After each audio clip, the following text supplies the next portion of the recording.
गुरु तत्व। संसार का कोई भी कार्य अनुभवी गुरु या जानकार पथ प्रदर्शक के बिना सहज ही सफल नहीं होता। केवल पुस्तकें पढ़ने से काम नहीं चलता। जो मनुष्य उस कार्य को करके सफल हो चुका हो उसकी सलाह आवश्यक होती है, और कठिन कार्य हो तो कुछ दिन उनके पास रहकर विनय और सेवा से उसे प्रसन्न रखते हुए उससे सीखना पड़ता है। जब लौकिक कार्यों का यह हाल है तब आध्यात्मिक साधना में तो गुरु की बड़ी ही आवश्यकता है। वहाँ तो पद पद पर गिरने का डर है। इसलिए प्रत्येक साधक को अनुभवी गुरु के शरण होकर अध्यात्म साधना करनी चाहिए। भारतीय साधना में गुरु परंपरा और गुरुकुलों का बहुत ऊंचा स्थान है, क्योंकि गुरु के बिना ज्ञान नहीं होता। गुरु ही आंखें खोलकर हाथ में मशाल लेकर विघ्नों से बचाकर शिष्य को लक्ष्य स्थान तक सुख से पहुंचाता है। गुरु और ईश्वर में कोई भेद नहीं, प्रत्युत शिष्य के लिए तो गुरु ईश्वर से भी बढ़कर है। यही गुरु तत्व है। परंतु आजकल सच्चे गुरु प्रायः नहीं मिलते। यथार्थ गुरु सदा ही कठिनता से मिलते थे। फिर आजकल तो बहुत से लोभी, लालची और कामी कपटी लोग गुरु बन गए हैं। इसलिए गुरु वेश कलंकित सा हो गया है। इसलिए बहुत ही सावधानी से गुरु बनाना चाहिए।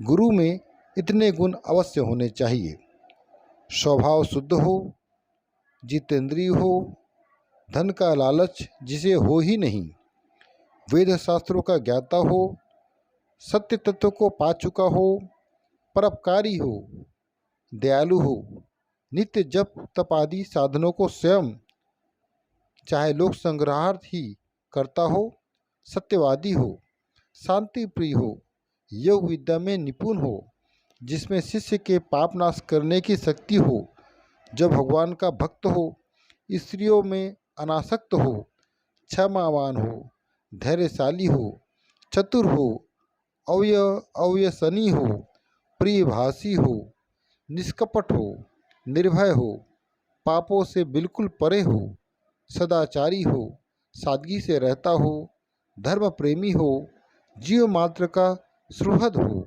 और शिष्य को पुत्र से बढ़कर प्यार करता हो। जिसमें ये गुण ना हो और निम्नलिखित अवगुण हो, उन्हें गुरु नहीं बनाना चाहिए।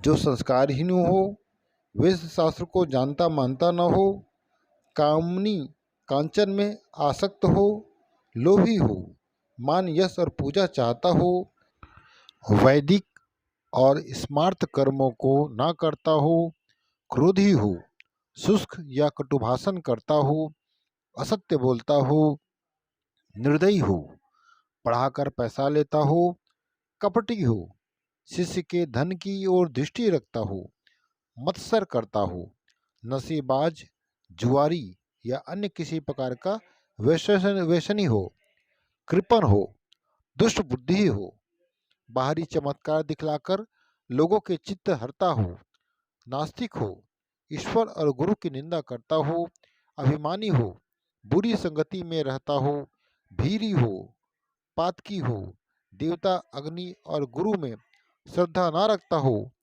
संध्या तर्पण पूजा और मंत्र आदि के ज्ञान से रहित हो, आलसी हो, विलासी हो, धर्महीन हो, सन्यासी होकर त्यागी न हो और गृहस्थ होकर गृहिणी रहित हो, शक्तिहीन हो और वृषलीपति हो।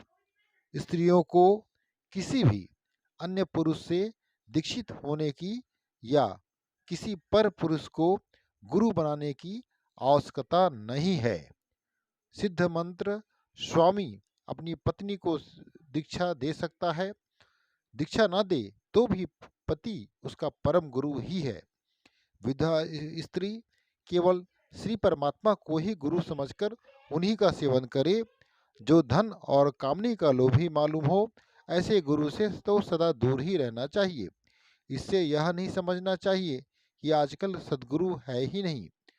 उत्कट इच्छा और सच्ची चाह होने पर संसार सागर से तारने वाले सद्गुरु अवश्य ही मिलते हैं।